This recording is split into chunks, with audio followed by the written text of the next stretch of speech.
তোরা লাগাই লাগাই খেল। এ ভাই এ তুই একটু কম প্যাক প্যাক করিস। আরে ব্রাজিল ফাজিল ভিক্ষা করে মতিজি সামনে দিয়ে সুন্দরভাবে যাচ্ছে লাথি মার। এ ভাই লাথি তো আসতে মারিছি আমি, লে সেই আসতে মারা লাথি। এ পায়ে কি কম জোরে লাথি মারিছে না কদিনই? এই মার সুস্থ স্বাভাবিক খেলে যাবি না আজকে। ওইটারে ধর মাটির বাইরে ফেলে দে, ফেলে দে। এই শালা মার ও সুন্দর করে ধরেছে ফেলা শালা। এ কাহা নাকি রেসলিং খেলা আছে না কাহা? আরে হ্যাঁ তুমি জানো না? ওইটারে ধর গাদর টান্ডে ফেলে দে। পিছনের টেবিলে 2টা দই আর বিরিয়ানি দিও। জি স্যার। এ মনিরা তোমরা সাঁতার কেটে খেলো।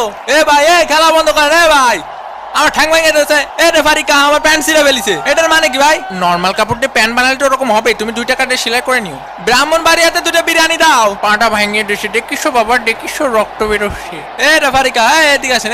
ব্রাজিলের ফাজিল গুলো কি সব খেলা পাইছে না? ওই যে ওরে যে লাথি মারে যে রক্ত বেরোচ্ছে, এখন ওরে ব্যান্ডেজ কিনে দেবে কেটা? ওরে মারে ওরে শেষ, আমার জীবন যৌবন সব শেষ। ওরে মাথায় দেখতে পাচ্ছি না রে ভাই, মাথায় দেখতে পাচ্ছি না। কিরে মেসি ভাইয়ের আবার কি হলো? উদয় নাটক করতেছে না আমার মতো? তোমরা 2টা ঠিক আছে রেসলিং